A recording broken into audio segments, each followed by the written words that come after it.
What would you do if the unthinkable happened? How could you go on with life if your child died? How would you feel?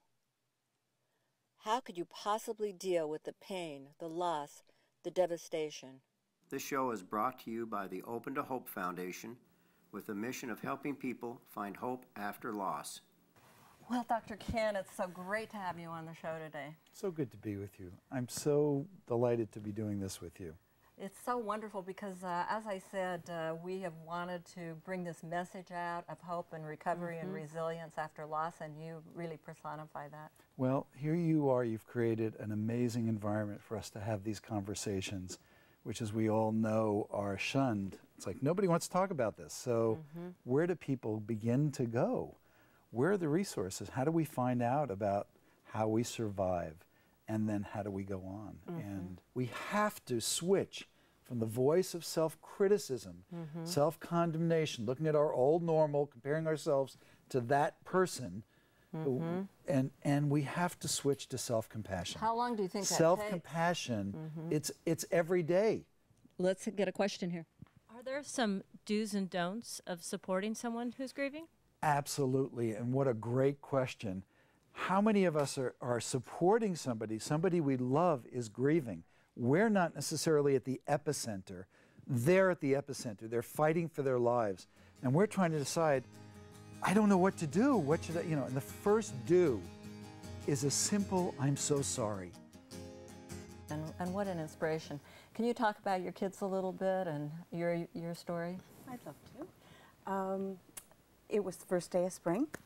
1991, and we were on our way home, and we were ready to turn onto our street, and I started to make the turn, and one of the motorcycles hit my car in the side. My children were seated. Wow. Pushing it 26 feet.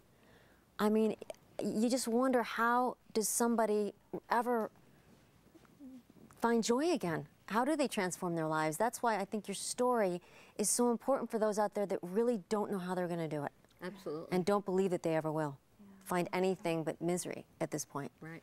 And so then you went on? To find the compassionate friends, I did. Actually, it was a case of, take me any place, just don't take me there, because I didn't want to admit that I was a bereaved parent. It was very painful to even think about the fact that the kids had died.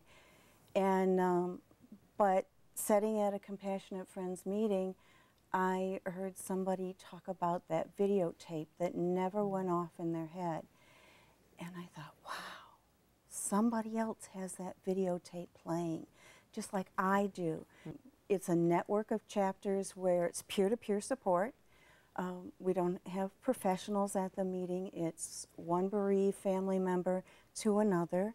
And it really normalizes, and you know that you're not alone through it. Heidi, our next guest is going to be somebody who we're very fond of, Chris Donahoe, right? Absolutely, and he's got amazing music, and he dedicates, as we said before, all his music to his beautiful brother Terrence. I can race through the day, can live in the rush. And what can you do?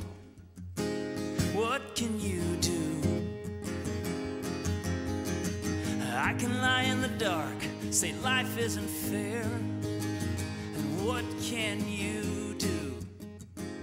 What can you do? That is Terrence in Paris in 1992. And we have lots of photos of Terrence jumping. He just had this, he wanted to be photographed in the air flying. So it really captures his essence. Yeah. It really does. And he was a physician, right?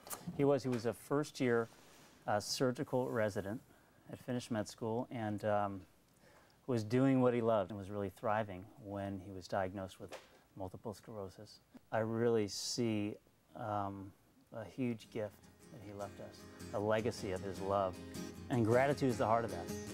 And the only thing in every brilliant day, the only thing, when all is stripped away, gratitude.